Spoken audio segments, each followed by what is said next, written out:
Hey, it's Sylvan, and this is the Handpan Podcast.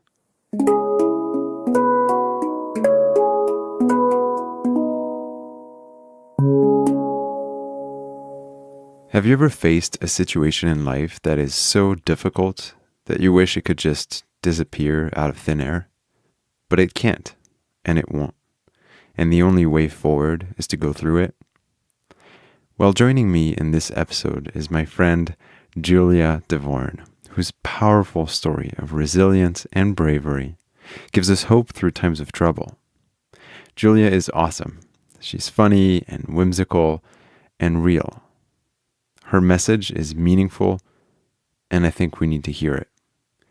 So here's a conversation with Julia Dvorin.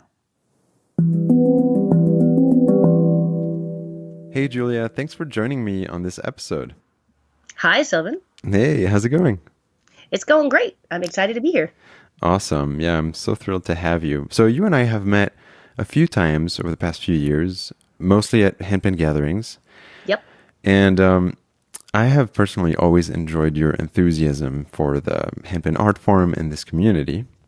Mm. And today, I wanted to hear a little bit more about your story. So perhaps a good place to start is where you're from, where you live now, and how you got started with the handpan. That's great. I have a good how to get started with the handpan story, or how I got started. I currently live in San Rafael, which is in the north of the San Francisco Bay Area. And I have been playing handpan for about 3-ish years now. Okay. And I first came to handpan, probably like many of us do, through watching a YouTube video. Mm-hmm. But I have to give you some context for how I was when I first saw that video. Yeah. I had been in sort of a low period of my life at that point. I was having a little bit of PTSD, I think, in hindsight, because I had just had some medical issues, and it reminded me of a time when I was in my 20s, and I am now in my 40s, when I had been diagnosed with Hodgkin's lymphoma. And so I was sort of moping around the house, and I couldn't do much, and I would just spend a lot of time sort of surfing the internet and kind of, glumly watching videos. And I found this video. Interestingly enough, it wasn't even one of the sort of traditional, I think, handpan videos. It was a video by Aikyo, which featured not only handpan, but some other instruments as well. But I saw that video and I went, oh my God, what is that thing? And I must have it. And I had to do a lot of creative Googling to figure out what was that thing. And then realized I can't just go down to my local music store and pick one of these up, or, shop on Amazon. These things are hard to get. Yeah. And that was right around the transition time, really, when they weren't as hard to get as they had been, but they weren't as easy to get as they are now. Sure. So I reposted the video on Facebook and talked about, like, oh my God, this is the best thing I've ever seen. I'm dying to play one of these. And I had a friend of mine say, oh, you like handpan? Well, you should talk to my friend. He's totally all things handpan. He loves handpan. He eats, sleeps, breathes handpan. You should talk to him. Oh, okay. What's his name? Oh, Colin Folk. Oh, of course. And he very graciously invited me to come up to his workshop and check out some handpans. And so I went to go visit, and that was the first time I'd seen handpan live. Before that, I had, through all my Googling, listened to a bunch of music and watched a bunch of videos and, really tried to learn as much as I can. I found handpan.org and I signed up on everybody's mailing list, and I was like, handpan.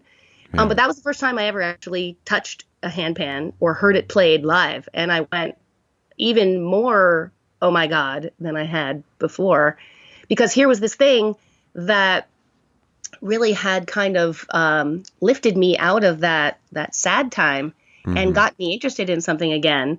And it was even better in person than I thought it would be.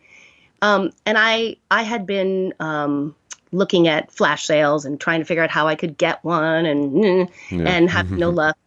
And the night I came home from that visit to Colin, I was all excited, but I was also all depressed. Like, I'm never going to get a handpan. How am I going to get one? Blah. And I'd been regularly checking the sites for different makers to see if anybody was having a flash sale. And I happened to, it was like midnight or something, and I was, hanging out with my husband, and we were talking about that day. And just for the heck of it, I went on another tour of all the maker sites, and Hmm. lo and behold, there was a flash sale at Syrah's, and Wow. I was the first one. And so that night, after visiting Colin, I got my own handpan.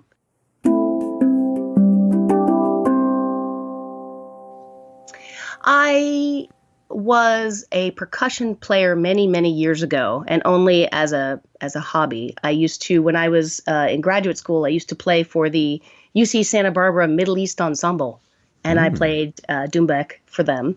And so I okay. learned a lot about percussion rhythms and things like that.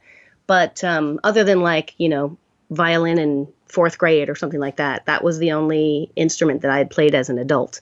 Yeah. But the thing that really drew me about the handpan was how relatively easy it seemed, to make a good noise from it, even when you didn't know too much about it. Hmm. The same is not true for a violin, by the way.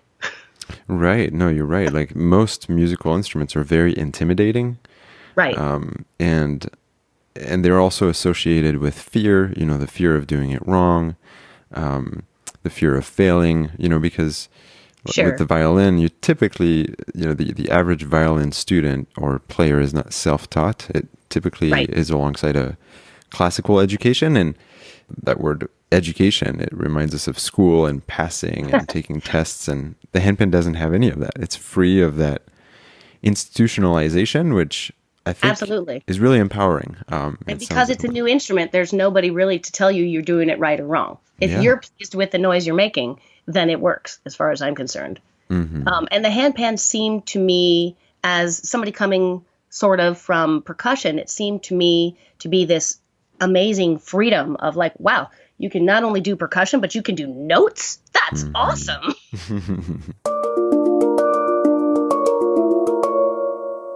It is clear to me that you've developed a passion for this. You're excited about this.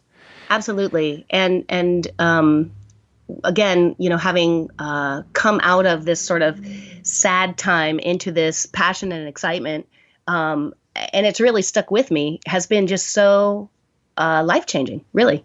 Yeah. And let's talk about this if you're willing, because Yeah. you've just gone through a major life event. Um, I suspect that the major life event you're referring to is when I first met you, which was at Pantasia mhm. in, I guess it must have been 2016. Yeah. I was in the middle of chemotherapy treatments for breast cancer. Hmm. But I was determined to go to this handpan gathering because that's the thing that made me really happy. And I thought I needed more happy if I was going to, kick cancer's butt. Um, and I don't know if you remember, at the time I had blue hair because Hmm. I was wearing wigs. Yeah. um, but when let's see, I'm trying to think about the timeline. I discovered the handpan like maybe 6 months before I was diagnosed. Yeah. And it was something that accompanied me throughout my whole treatment. Like I would go to my chemotherapy treatments. And if you've never seen a chemotherapy room, it's basically a bunch of people sitting around in these big, comfy armchairs while they hook you up to IVs and drip poison into you. But you Hmm. got to stay there for a few hours. And I would bring my handpan, and I would sit there in the chair and play handpan. And I Wow. always ask the other people in the room, is it okay if I play this? And most of the time they said yes. And it just really, really soothed me and really excited me to have something to look forward to that wasn't all caught up in how complicated the rest of my life was at the time, with all the treatments and the recoveries and the mental space you find yourself in when you're going through something major like that. Hmm. Handpan was like a unabashed good. It just was something that every time I accompanied it or it accompanied me, I felt better. Wow. All of this is profound because you're hinting at, what oftentimes sounds just hippie-ish, but sound healing. That's The right. fact that these instruments are very soothing when you're in a normal state. They're relaxing, they're pleasant. Hmm. But when you're in a state of distress, and as you say, like when you're going through a major event like this, a major health event, and what touches me in your story is that it seems like it was worth fighting to keep that beauty, that creative beauty in your life, because art, from a utilitarian perspective, is not necessary, right? It doesn't Mm. accomplish Yeah, a purpose, but it's good for the soul. right. And the fact that you pursued that creative beauty, and that really, when you played the handpan in that chemo room, you were a blessing to others. You were used. Whether they know it or not, that's right. Yeah, yeah. Well, and I really believe, this was actually not even my first go round with cancer, as I had mentioned. This Hmm. was my second. So I learned a couple things the first time, and one of the things that was really important to me was to try to keep some sort of balance between, the upset and the discomfort and the horror of going through all the treatments and who I really perceived myself to be. I didn't want to just be a cancer patient. I wanted to Hmm. be me, and part of me at that point was handpan. Yeah. And so being able, and that's why I chose to wear silly colored wigs when I lost my hair and to, dress in crazy clothes and do whatever I felt like doing because I really wanted to um, let that creative and happy and enthusiastic side of me not get drowned in the rest of what was going on. Hmm. And so, I don't know, maybe someone listening is facing, a cancer diagnostic. Um, what would you say that to that person, in how maybe creativity or art or humor can help them go through that? Well, humor is definitely helpful, at least for me. And I have found many other cancer survivors who say that, like, black humor is what gets you through. And it's Hmm. sometimes only other cancer survivors that you can really say some of that dark humor stuff to because other people get scared. But as far as how art and especially music and specifically music like the handpan could help anybody who's in the same shitty club that I was in or I still am in. I really feel it's important to you do you, to do yourself, to be yourself, even in the middle of all this stuff that's trying to distract you and take you down some other dark path. You're going to have to walk the dark path. There's usually not really any choice about that, but you Hmm. do have a choice about how you show up to it. You can show up to it singing. You can show up to it dancing. You can show up to it, tired and grumpy, but still playing handpan. so, Yeah. so I think art is especially important for all of us, all kinds of art, but especially music in times of trouble. Hmm. It's the thing that allows us to kind of tap into our higher selves, if we're going to get all hippie here, um, and to really remember why we're here. We're not here just to suffer. We're also here to express ourselves and to be the people that we are.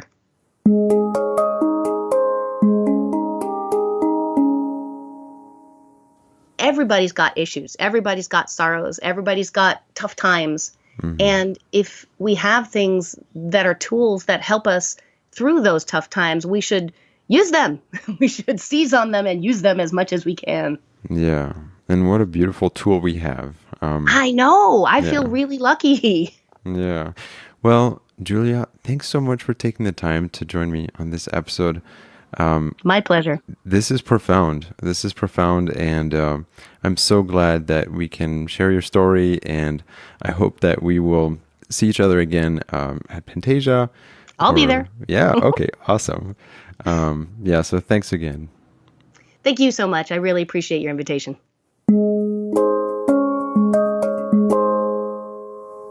We have a tool that can help us and others through times of trouble. So let's use it. I recently witnessed a beautiful example of that idea. When the matriarch of our handpan community, Carol Whitney, fell and broke her arm and leg, the handpan community pulled together and self-organized a support initiative to encourage Carol and to cheer her up. Sylvia from Canada and Jean-Mathieu from France spearheaded that movement. It was beautiful and meaningful to see people from all over the world express their support towards Carol. And I think she was really comforted by it. So how can we do more of that? How can we be a blessing to the people around us who are hurting by using the tool that we've been given? That's it for this episode of the Handpan Podcast. If you want to experience or to share the simple joy of creating, join our community on the Handpan Podcast Facebook group. It's a safe place to share your video and audio recordings, your thoughts and photos to invite us into your own creative journey. There's no competition or ego trip, and it doesn't need to be perfect. It's just a place for us to connect in a meaningful way. If that resonates with you, see you soon on the Handpan Podcast Facebook group. Thanks for listening to the Handpan Podcast, and see you in the next episode.